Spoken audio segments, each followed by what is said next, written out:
Welcome back to Why It Sucks. I am Jack, and today we are talking about that magical carnival where power meets incompetence, where leadership looks like toddlers fighting over crayons, and where everyone's lives are directly affected by people who treat governance like a bad improv show. Yes, politics. And nowhere does politics put on a worse circus than the United States of America. Now, if politics was just boring speeches and awkward handshakes, maybe it would not suck so badly. But here in 2025, it is not just bad, it is actively ruining people's lives. Because right now, the US government has literally shut down again. Like a toddler slamming the laptop shut because they lost a video game. Only this time, it is not just a temporary pause. It is a shutdown that furloughed hundreds of thousands of workers, froze funding for health agencies, and even stalled out big infrastructure projects in New York and other cities. Imagine working your whole life for the government, only to wake up one morning and find out your paycheck is gone because politicians could not agree on a budget. That is not debate. That is negligence with a side of cruelty.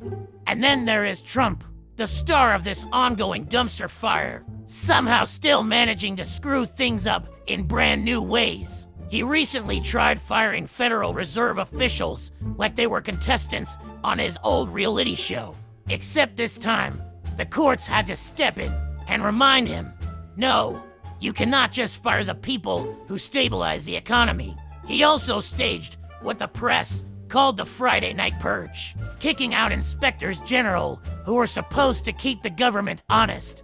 Because if there is one thing Trump hates, it is oversight, that, and losing. And while Americans are dealing with paychecks vanishing, airports running on unpaid workers, and scientists being told to stop research because their funding froze, Trump is out there rattling sabers at Venezuela. Yes, in the middle of a shutdown. He ordered strikes on Venezuelan vessels because apparently, when you cannot fix problems at home, you start a proxy fight abroad.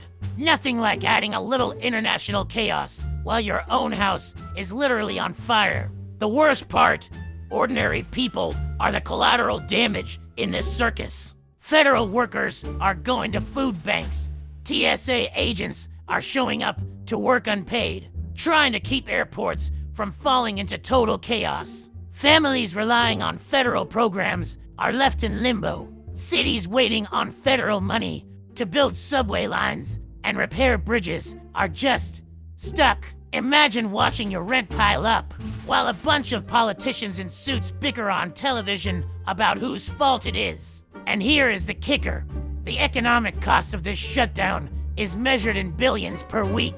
Billions just burned away because politicians wanted a power play.